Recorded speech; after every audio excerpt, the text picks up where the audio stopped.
Welcome, dummies.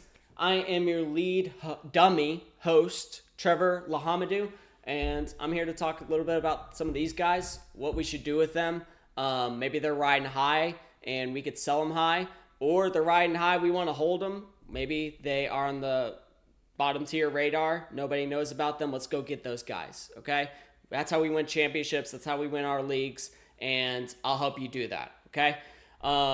I'm a fellow fantasy football dummy. I've made tons of mistakes. I've made a lot of good decisions, though, and I believe that if you listen to my analysis, you can end up winning a championship with me. So let's do this together day by day and hold on for the ride. All right, dummies, you got this. Okay. All you have to do is listen to my advice and we'll get there. So the first guy I have for you is Raheem Mostert. We're going to sell him for the right price. This guy looks really good. He looks like possibly league winner, but I'm not banking on him doing this for the rest of the season. For one, Mostert's gotten hurt every single year I've been alive, it seems like. And it's the best thing he has is his speed, but I sometimes think that could be used against him. It ends up being injuries. Also, you have Mike McDaniels in his offense. Very unpredictable with running backs. He doesn't tend to go for one running back the entire time for the whole year. You're talking about Jeff Wilson coming up, and the Dolphins really love Jeff Wilson. I could see him getting a lot of carries and being that headhunter coming in straight through the line, running over some guys, and maybe Mostert gets some third down opportunities. But he has to share them with Ahmed. And he already has, we've seen him with Achane back there too. They've used a lot of Achane. Nonetheless, Mostert still worth a lot of money to you. He's definitely been worth the draft pick. I will give you that. And I just don't think he's going to keep this value, keep this going, simply because of injuries. Hate to say it, but it tends to be a thing with him. Next guy I have is Bijan Robinson. I've been singing the praises of this guy the entire year. This guy, I was drafting 4, 5, 6, and people were calling me crazy. Look at me now. Bijan Robinson looks like he is the guy back there in the Falcons' backfield. Their offenses look dynamic. It's actually looked pretty good with Jonnu Smith, Kyle Pitts, Drake London have all succeeded the past few weeks. And then Bijan Robinson will be back there getting his touches, getting catches, getting touchdowns here soon, I hope. Or I know, I should say. He's got some touchdowns coming, guys. It's not like he hasn't been performing. He's been performing pretty well, just not to the standard of which I've kind of said and some of these other fantasy analysts have said. So go get Bijan Robinson. There might be someone who's looking to, maybe they're panicking. They're sitting there 1-5, looking at staring down 1-6. They're looking to get rid of their team. Go try to get this guy. I believe he can be something. Possibly a league winner. If you could get him on the buy low opportunity, go do that. Please. Let's win some leagues. Let's make the playoffs. Let's show some people what we got. Another guy I really liked at the beginning of the season, but I'm starting to go off of what I said, DeAndre Hopkins. I love the value of him in drafts. He hasn't been terribly bad for the value we got him at. I sometimes people would just not draft him. I was drafting him off of the promise that was the Titans offense and Derrick Henry. I assumed they were run the whole time. I assumed that Ryan Tannehill was better than he's been, but Ryan Tannehill's looked really bad. He gets injured, and Malik Willis looks even worse, taking sacks left and right on what's supposed to be one of the most important, the most important drive of that game. Mike Vrabel can't stand it, and I don't think DeAndre Hopkins could either. We got to get rid of him. I still think he's talented. It's just that offense just isn't there. You're talking about one catch with 5 targets. He did draw a couple of PIs, but a lot of people are really, really looking to just stop Hopkins at this point because the latter, Derrick Henry, is, we'll talk about him later. Nonetheless, we'll go next to Alexander Madison. We'll put him next to Raheem Mostert in the sell high, but for the right price. I keep saying this, but ultimately, Madison's getting touches. That's not stopping anytime soon. He's sitting there in that Vikings backfield, and he hasn't looked great. He hasn't looked absolutely terrible either. The Vikings offense isn't that good this year. Their O-line is horrendous. So, and I don't see a reason why they would really love Madison in the first place. He was a backup there for a couple years, and they go out and get Cam Akers. Why would you go out and get Cam Akers if you really felt the need to use Madison? We'll see with him. I don't mind if you keep him. He gets a lot of touches, like I said. That's ultimately going to get you some points. So, but right now his value is way too high for what people see him as and what you probably drafted him as or maybe traded for him as. The next guy I have, Derrick Henry. We need to trade him now. The Titans aren't good, guys. They aren't. They stink. And it's time to kind of jump ship with a lot of these players. I'm not jumping ship with one based off the opportunity he brings and what kind of player he could be. But Derrick Henry's been losing touches to Tyjae Spears.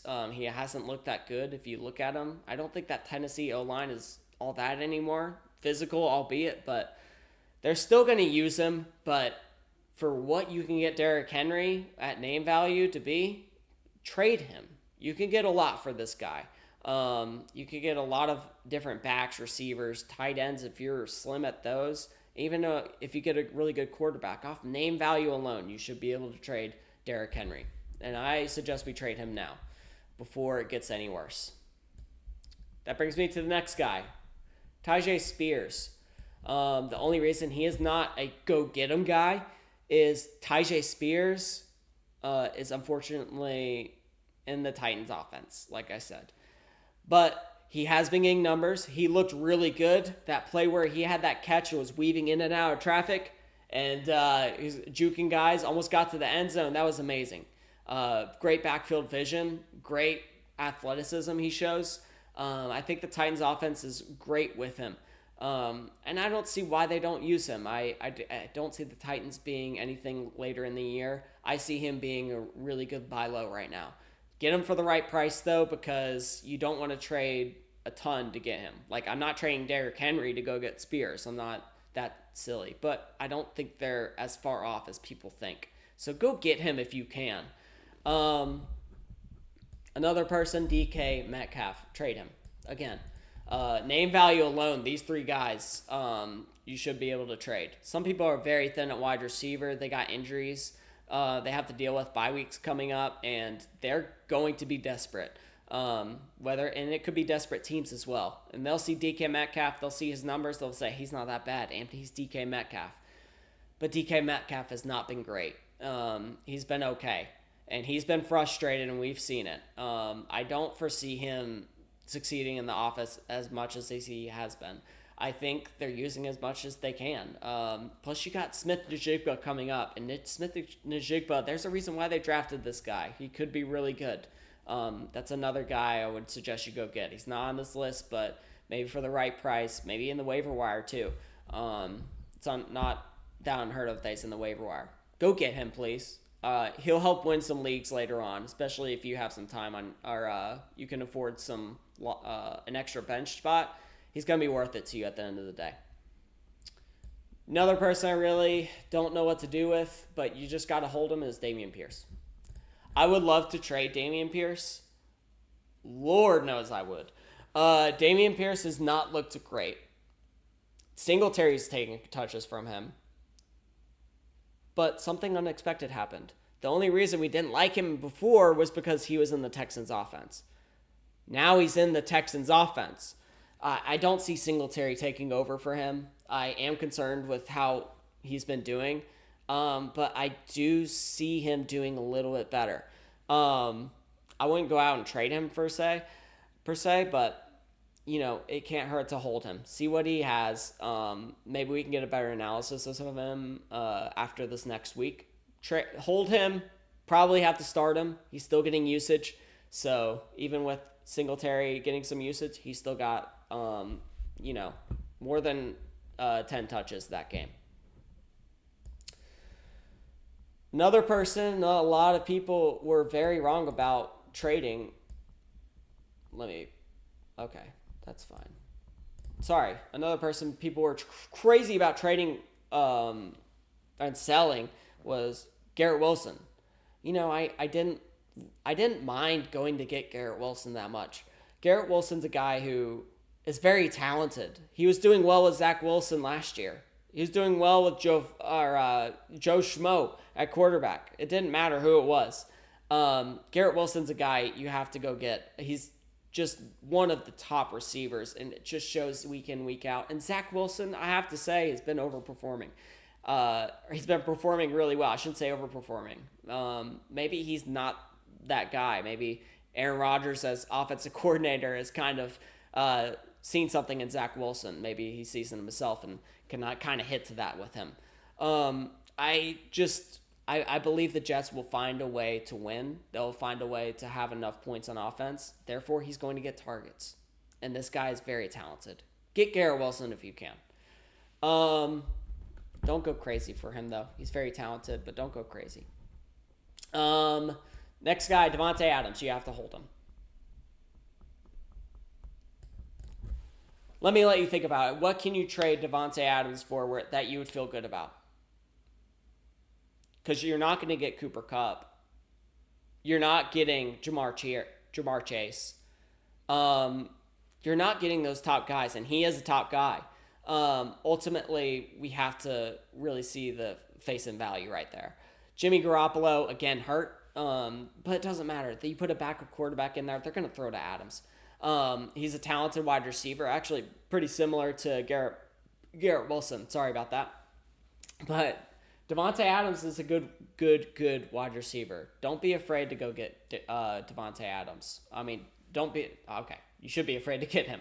But just hold him, see what happens. I can't foresee anything worse happening. We've seen receivers get distressed, though. Good receivers get distressed, so stay tuned on it. I expect a hold. Hold the line on him, see what happens. Another guy I want to hold is Kyle Pitts. I know a lot of you drafted Kyle Pitts hoping to see this one day. Or maybe you traded him and you aren't able to see that day. I don't know if this continues completely. But I wouldn't be surprised if it continues. So a little bit more optimism there. You have Jonnu Smith going there and getting touches at tight end. You have Drake London. You still have Bijan Robinson that needs to get more touches. I don't foresee Smith going anywhere anytime soon. I think he's still going to stay involved in this offense. He has history with Arthur Smith. He's been performing well. Ritter seems to like him. But when Jonnu Smith performs, it seems that Pitts performs as well. So maybe it's a good thing. Maybe we shouldn't expect the tight end one overall numbers that we were expecting a couple years ago, but still worth it nonetheless. Another guy we want to sell for the right price, DJ Moore. We want to sell him for the right price, not buy him. DJ Moore, he's a good wide receiver, but over the years we've tended to see him in the middle of the seasons drop off whenever he doesn't have a good quarterback. We see him do okay. We also haven't seen him do great. Justin Fields at the beginning of the year wasn't doing fantastic when he wasn't doing well. When he is doing well, DJ Moore seems to succeed. Amazing. So Justin Fields is hurt. We'll see on that. But if you can sell this guy from the 55-point game that he gave up, I don't see why not. I also foresee him still doing well, though. But if you can trade up a little bit, maybe someone overvalues him. Maybe someone's desperate. Once again, they see the 55 points, and go ahead, trade him. See what happens. I'm not afraid to get rid of DJ Moore, but I'm not necessarily selling him completely. So I think sell for the right price is a good thing here. I don't even know if I have to say anything here. Christian Kirk needs to be sold on every team. Zay Jones, he's coming back from injury. Trevor Lawrence is hurt. I can't foresee that he's going to outperform Calvin Ridley each week. Calvin Ridley's more talented. They traded a lot to get him. Christian Kirk, they pay a lot of money for. He's the wide receiver 2, maybe 3, but they used a lot of Zay Jones. And when Zay Jones comes back, I just don't see Christian Kirk going in there and succeeding all that much. I think he'll still have decent numbers, but I just don't see Christian Kirk being all that in a bag of chips. Trade him while you can. I'm sure somebody wants him. They'll see all the touchdowns. They'll get enamored by it. But we know that touchdowns aren't always everything we want to see. I think we want to see in wide receivers yards, air yards per target, and targets. Ultimately, those are the numbers that he kind of falls short on. So I see a lot of regression coming from Christian Kirk. Sell him while you can. I'm sorry. All right, so we're going to go to the buys now. All the rest of these are buys. Buy Calvin Ridley. Don't listen to a lot of these people about Calvin Ridley. Oh, we should be scared. He's still got the most targets this past week. No, Trevor Lawrence is hurt. That stinks. But ultimately, Calvin Ridley is Calvin Ridley, and we have to go get him. Trevor Lawrence will eventually come back in my eyes, and I see Calvin Ridley becoming a big buy. So go get him. Somebody's panicking out there. Go get these guys. Another one who could be on the waiver wire, but I would also trade for if someone got him on the waiver wire, would be Roschon Johnson. Roschon Johnson doesn't look that bad. Bears want to run the ball. Even if he ends up not being if he averages even 3 yards a carry, I mean, he's going to get a lot of touches, and he's going to get some catches. They drafted him high, so they want to see what this kid has. Go get Roschon Johnson. You'll at least have him for 3 weeks. Khalil Herbert's on IR. He's come back from the concussion. A lot of people don't know about this. A lot of people see Deontay Foreman and think he's the starter. I don't foresee Foreman becoming the full-time starter. Maybe he steals from some touches from Roschon Johnson, but Roschon Johnson, go get him. We all know rookies, they end up doing really well at the end of the year, and middle of the year to end of the year. Look at Travis Etienne. I mean, I guess he wasn't a rookie, but, I mean, first year playing, really. So they end up succeeding middle to the end of the year. So don't be afraid. If you have to give up some capital and you're worried about it, it's okay. He will be worth it. Okay? I will die on this hill. So go get Roschon Johnson. I'll die on this hill too. Rashee Rice. I'm going to call him Rashee Rice. I hope that's how you pronounce your name, Rice. But either way, this guy's going to be really good. He looks really talented. He's on the Kansas City Chiefs. Mahomes, he's got it. He cannot just throw to Kelsey. And he doesn't really have anything with anybody else. But this guy's talented. If he just gets some type of just repertoire with Patrick Mahomes, it's going to be amazing. I mean, you're going to see this guy get 10 targets and get a touchdown almost every game. I mean, look at Tyreek Hill. This guy's fast. This guy's strong. He can catch the ball. He's talented. If you look at his numbers, he's been getting open. It doesn't seem like he has a catching problem, knock on wood, but I'm going to get Rashee Rice if I was you. Rashee Rice, he looks to be what we expect him to be, and he hasn't blown up completely yet. So go get him. Even if you have to pay up a little bit, please go get those two guys, Johnson and Rice. I really believe in them. And you should believe in me. Subscribe to my channel, Fantasy Football for Dummies. I'm looking to make some more content. Hopefully I can start making it daily, and it might end up being weekly or maybe a couple times a week. We'll see. This is a new channel, but I'm excited to teach you dummies about football, and maybe you dummies can teach this dummy about some things. So please subscribe to the channel. I'm looking to add an Instagram, Twitter, or I guess an X at this point. I don't know what's going on with that. And I'll give you guys some content, help you win your leagues. This isn't meant to be just We talk about fantasy football. I would like this to be a community. So please help me out here. Subscribe, and we can create that community together. And maybe we can make a Discord, talk to each other. Maybe you guys can teach me some things. I'll try to teach you some things. I'll make sure to have open communication. Listen, that's the number one thing. So, yeah. Thank you guys. Thanks for watching till the end here. And I'll see you guys next time.